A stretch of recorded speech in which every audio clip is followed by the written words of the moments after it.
Why couldn't the United States of America, California, have covered my child for 30 days being a United States-born child, being a child? Why couldn't they cover her for their life until something was found? Did you know they have a code called DIED, Code Died in California Children's Services? Give condolences to the parent. Coverage authorized. Medi-Cal, to the death of your child. Coverage authorized. When Sophia died, we were covered for everything. Isn't that something?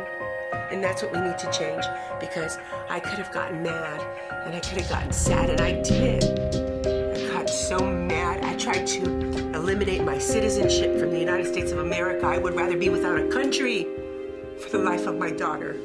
Money doesn't matter, but to the United States of America, it did. Sophia was born on Easter Sunday on April 11th. Since she was little, she saw angels. She was always really funny, but she came out differently, stiff. And from that point on, she was a special individual with a learning disability. She ended up growing up to be very strong and opinionated and artistic and beautiful. And then, everything is going well. We're doing our poetry, we're living, we're finally at a great place in our life. Then Sophia got sick. They said, Sophia has a rare form of leukemia called refractory leukemia, which means it's like oil and water, nothing is going to help it. And that's how Sophia's Angels started in the new realm of Sophia's Angels. At first it was creativity and fun and angels and artwork and music and still that. But now Sophia's Angels were like we were calling on all angels to help keep her alive. All her angels. Because now we have to believe what she believes. She worked really, really, really, really hard to live. Really hard. And it was really hard to go back into the hospital because then we were in there for months. And she never left the hospital. She had her leukemia, it came back.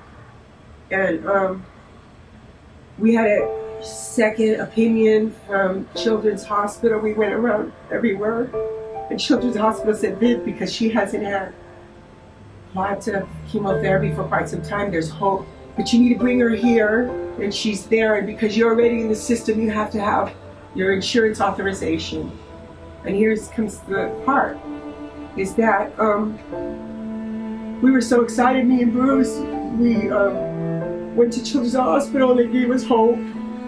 They saw it, it's nothing concrete, but she's without infections. She's good right now to move. But my husband lost his job and his insurance. That's how I found out. So I tried to find insurance when Sophia was disqualified from insurance every day till she died. And then I went to El Segundo, I believe, and left my dying daughter alone to beg for qualification through COBRA. And they took me after I begged on my hands and knees, and then we got insurance and Sophia died.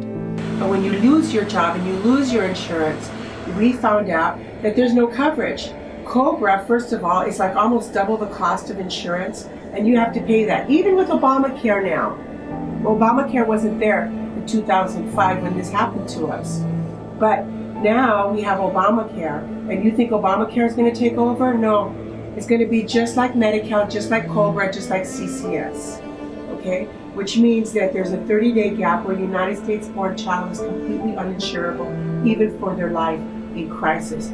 No matter if you have letters, pleads from doctors, pleas from parents, nothing.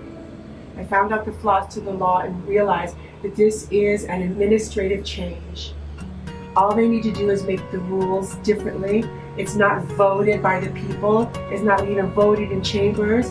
It's amongst a group of people who will decide that they need to increase that level. I went as far as going to Alex Padilla, our state senator at the time, after many years of presenting it to different politicians that won't listen to a woman's heart simply because this issue is too hard. It's too hard because unless you live it, it's not a situation. So what is the majority of people that are living what I lived to go out there to speak, to change that system? Not very many. And who has the will and the passion after their child has died to stand there for years and say, hey, this has to change for one another. I stand in front of you from my mija before you. To people of now that are experiencing that have no voice. To the people in the future, so that their parents don't have to get on their knees and beg as I did. Why? Why, if there is a fix,